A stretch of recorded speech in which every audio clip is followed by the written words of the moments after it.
guys, selamat malam. Sekarang saya akan diajak bincang-bincang santai sama Bapak Gerardus Gegen, seorang senior yang luar biasa.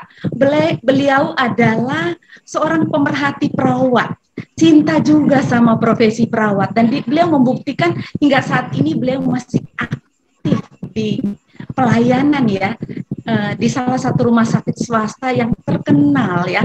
Kalau saya sebut namanya boleh nggak ya kira-kira ya Pak Gerardus Gegen? Boleh, senior saya. Boleh. Boleh ya? Boleh. Beliau aktif di Rumah Sakit Premier Jatinegara. Beliau juga seorang lawyer yang begitu memperhatikan masa depan perawat Indonesia. Jadi kalau kalian kepo, mesti dengerin diskusi kami atau obrolan kami malam hari ini bersama beliau ya. Saya merasa terhormat sekali ya malam hari ini diundang oleh senior saya dan juga salah satu guru saya ya. Beliau adalah Bapak Gerardus Gegen. Selamat malam, saya memanggilnya kakak ya, tapi harusnya Pak Gerardus Gegen. Pak Gerardus Gegen, selamat malam ya. Senang sekali bertemu dengan Pak Gerardus Gegen malam hari ini. Bagaimana? Ada yang bisa dibantu atau apa yang seharusnya kita diskusikan malam hari ini, Pak? Baik, terima kasih. Selamat malam kepada Ibu Loren dan selamat malam kepada perawat di seluruh Indonesia, terutama Nescafe di YouTube kami, channel kami yang memang selama ini kami komitmen dan konsisten tentang edukasi dan bagaimana perjalanan di mana perjuangan perawat sesungguhnya ada. Hari ini, malam ini sungguh luar biasa, saya kedatangan tamu yang sangat fenomenal. Sangat luar biasa dan memang ini orang ini satu ini memang kalau dibilang kakinya kaki 1000, dimanapun ada berada. Satu sosok ini punya pengalaman, punya kemampuan, dan punya historis yang luar biasa. Jadi terima kasih Ibu Loren, di mana malam ini kita akan berbincang-bincang. Sebetulnya saya mengundang Ibu Loren, bukan saya yang diundang oleh Ibu Loren. Iya. Ya. Tapi menghormatinya ya, jadi saya akhirnya yang buka dulu. Ya, kelihatannya sih memang sosok Bu Loren ini sangat kreatif, entertainmentnya luar biasa. Yang saya bilang tadi ini figur yang fenomenal. Baik teman-teman, tidak panjang lebar dan tidak lagi untuk mengulas siapa Ibu Loren dan siapa saya, dan semua sudah tahu. Jadi malam hari ini saya ingin mencoba diskusi seputar siapa sih sosok Ibu Loren yang semua mungkin sudah tahu, dan siapa dia, dari mana dia, latar belakang pendidikan dan latar belakang yang lain-lainnya sehingga sekarang sebagai seorang yang sukses, baik seorang ibu rumah tangga, seorang ibu bagi anaknya dan seorang ibu bagi suaminya. Baik, saya panggil ibu saja ya karena udah tua. Iya dong, iya Pak. Ya, baik, Ibu Loren, ini karena ini akan ditonton semua orang, jadi tentu saya berharap bahwa ini sebagai motivator bagi teman-teman di mana edukasi ini sangat penting. Nih, ini pertanyaan saya, jadi maaf saya terlalu muter-muter jadinya. Pak. Karena saya grogi ini. Ibu Loren kok sampai menggeluti atau tertarik pada profesi perawat itu apa sebetulnya? Karena kita memang ini topiknya adalah Nescafe. Sebelum nanti kita berbicara yang lain, ini mungkin bisa diceritakan bagaimana sejarah kenapa sosok yang dari satu provinsi ke provinsi lain menjadi seorang perawat. Silakan. Baik ya, selamat malam Pak Gerardus Gegen, senior saya yang sangat saya hormati, juga sahabat perawat Indonesia dimanapun berada ya. Senang sekali malam hari ini boleh berjumpa kembali dengan sahabat perawat Indonesia dimanapun berada ya. Malam hari ini memang saya sedikit surprise juga ya, surprise buat saya dari Pak Gerardus Gegen. Beliau menanyakan bagaimana sih sampai seorang Lauren ini bisa memilih profesi perawat. Sepanjang perjalanan saya menjadi seorang perawat, belum pernah ada yang nanya. Jadi ini pertanyaan pertama dari beliau ya. Kalau boleh bercerita, saya lahir dan besar di Maumere Flores NTT, dan masa kecil saya itu berada di daerah yang cukup jauh dari kota, karena orang tua saya itu adalah pengajar atau guru sekolah dasar, sehingga saya mengikuti beliau dimanapun beliau ditempatkan, beliau berdua ditempatkan, dan di sana waktu masa kecil saya itu, yang saya kenal itu profesi hanya 3, petani, perawat, dan guru. Bagaimana ceritanya sampai saya jatuh cinta untuk memilih profesi sebagai perawat? Karena waktu kecil itu saya beberapa kali sakit, atau ada imunisasi, pemberian vitamin, obat-obat tertentu seperti itu sesuai dengan kondisi waktu itu. Saya selalu bertemu dengan, dulu istilahnya mantri ya, yang berbaju putih, yang bersikap lembut, yang peduli, yang care, bisa membujuk saya yang takut sekali dengan yang namanya jarum suntik, sampai saya pun mau gitu kooperatif untuk mau disuntik, mau divaksin dan sebagainya. Jadi itulah awalnya saya memilih profesi perawat. Waktu itu kalau ditanya cita-citanya apa ya, dulu saya dipanggilnya Nona ya, karena di sana Nona itu panggilan sayang untuk seorang wanita, anak perempuan. Jadi Nona senangnya mau jadi apa?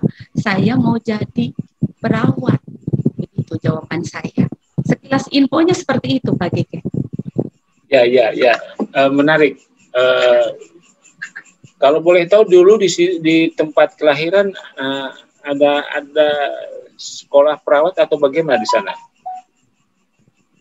Jadi sampai dengan saya sudah lulus SD, SMP, setelah lulus SMP waktu itu saya sempat mau mendaftar ke suatu sekolah perawat, waktu itu SPK, Sekolah Pendidikan Kesehatan ya.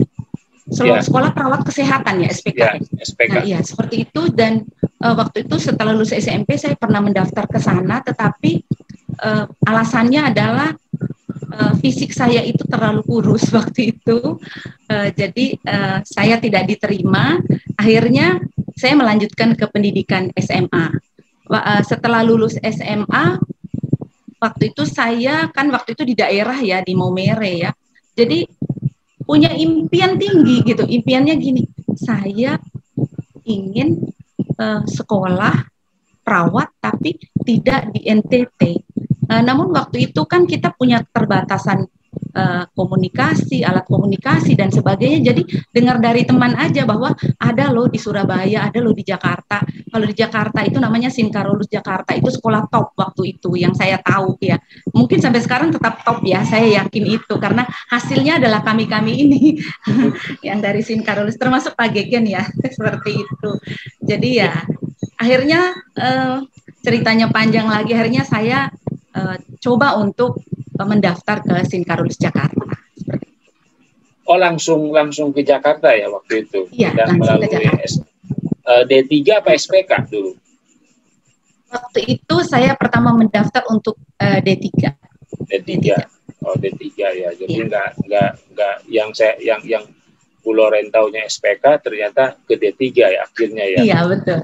Oh. Jadinya ke D3 karena kan lulus SMA kan harus masuk Sinkarolus, tapi benar-benar deg-degan waktu itu. Kenapa?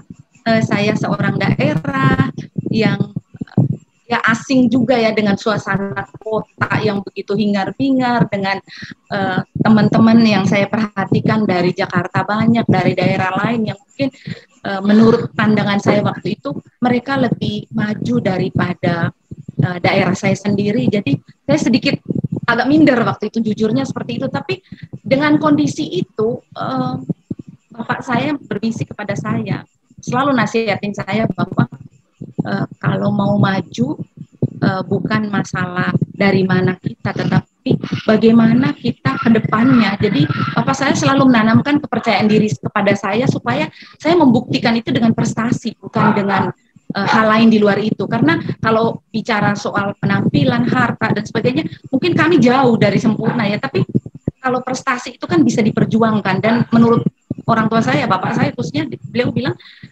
Nona itu mampu, Nona itu mampu. Tinggal bagaimana memperjuangkannya, apa yang diinginkan itu diperjuangkan. Jadi jangan hanya diimpikan seperti itu. Jadi itu yang melekat di dalam pikiran saya, bahwa saya harus bisa berhasil, saya harus bisa ya menunjukkan kepada orang tua dan adik-adik saya bahwa saya bisa. Ya, luar biasa, sampai saya terpesona dengan perkembangan atau perjalanan saya, karena memang bayangkan saja dari pulau satu ke pulau yang lain itu kan suatu perjuangan, karena itu tidak mudah, karena itu menyangkut soal biaya, tenaga, dan energi, ya, dan itu yang sangat dibutuhkan oleh model Ibu Lorentina. Jadi ini suatu motivasi yang sangat mendasar. Nah, di Carolus berapa tahun waktu itu? Setelah lulus 3 tahun, D3 kan 3 tahun. Di Carolus waktu itu D3-nya 3 tahun. D3-nya 3 tahun.